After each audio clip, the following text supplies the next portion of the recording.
24 देख रहे हैं आप और मैं हूं आपके साथ तान्या से।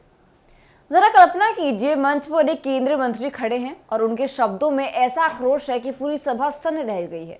जी हाँ, यह कहानी है केंद्रीय मंत्री और हिंदुस्तानी अवाम मोर्चा के संस्थापक अध्यक्ष जीतन राम मांझी की, जिनके दिल में मुख्यमंत्री नीतीश कुमार के प्रति वही पुरानी करवाहट अब तक बरकरार है। इन दिनों अपने तीखे और बेबाक बयानों के लिए चर्चा में रहने वाले जीतन राम मांझी ने एक बार फिर नीतीश कुमार पर निशाना साधा है।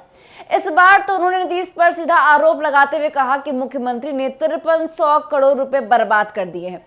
गया में आयोजित एक जनसभा के दौरान मांझी ने एनडीए की राजनीति में उथल पुथल मचा दी। उनके निशाने पर अप्रत्यक्ष रूप से नीतीश कुमार ही थे और उन्होंने मुख्यमंत्री की अति महत्वाकांक्षी गंगा उद्धव योजना पर सवाल खड़ा किया है।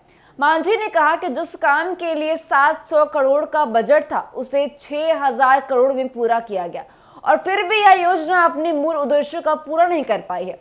उनके शब्दों में व्यंग था कि वास्तव में इस योजना से इलाके की पानी की जरूरत पूरी हो गई। उनका कहना था कि उनके द्वारा तैयार की गई योजना सिर्फ 700 करोड़ में पूरी हो सकती थी, जिसमें नहर, बांध और सड़कों का निर्माण भी शामिल था।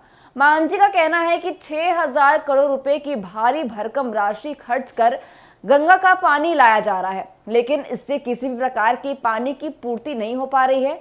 उन्होंने आरोप लगाया कि अगर यह योजना उनके प्रस्तावित बजट में होती तो उसमें और भी कई काम संभव हो पाते, जैसे कि गया में ट्रैफिक जाम की समस्या का समाधान।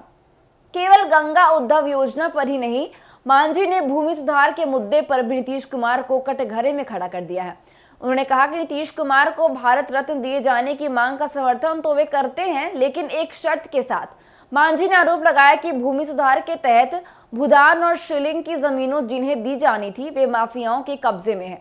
यहां तक कि विधानसभा में भी उन्होंने यह मुद्दा उठाया था कि 70% जमीन पर राजद के लोगों का कब्जा है। मांझी का कहना है कि अगर नीतीश कुमार इस काम को सही तरह से पूरा करेंगे तो वे भी भारत रत्न की अनुशंसा का समर्थन करेंगे। मांझी ने हाल ही में रामविलास पासवान की पुण्यतिथि पर एक और बयान देकर राजनीति को गरमा दिया है। उन्होंने दावा किया कि पासवान के जाने के बाद दलितों के लिए आवाज उठाने वाला कोई नहीं बचा है। मांझी ने कहा कि पशुपति पारस इस रिक्त स्थान को भर सकते हैं। उनका यह बयान चिराग पासवान की राजनीति पर सीधा सवाल उठाने जैसा था, जिससे राजनीतिक पंडितों में खलबली मच गई है। यह देखना दिलचस्प होगा कि मांझी के इन आरोपों और बयानों के बाद बिहार की राजनीति में क्या मोड़ आता है। मांझी के आरोप पर कटाक्ष सिर्फ एक साधारण भाषण नहीं थे, बल्कि एक सटीक प्रहार था, जिन्होंने बिहार की राजनीति को एक नई दिशा में सोचने पर मजबूर कर दिया है।